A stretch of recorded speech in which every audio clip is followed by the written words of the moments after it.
Vyetnamning marvaridi. Danang haqida eshitganmisiz? Bugun shu haqida gaplashamiz.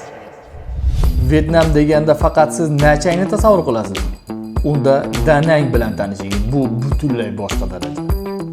Nachang sho'x shovqinli bo'lsa, Danang kenglik, zamonaviy arxitektura va sokin premium hordiq maskanidir. Bu yerdagi Banahis bog'ida siz o'zingizni bir zumda Yevropada his qilasiz. Mashhur Tillaqo'lar ko'prigi aynan shu yerda joylashgan. Tabiat ishqibozlari uchun esa afsonaviy marmar tog'lar va qadimiy g'orlar haqiqiy kashfiyot bo'ladi. Kechki payt esa olov purkayotgan Ajdarho ko'prigini ko'rib, siz hayratga tushishingiz aniq. Bu shahar sizni zeriktirmaydi.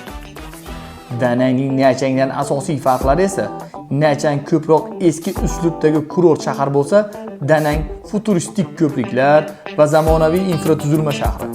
Danang plyajlari masalan Mai Chie dunyoning eng go'zal 10 ta plyajlaridan biri deb tan olingan va Nachangnikidan kengroq.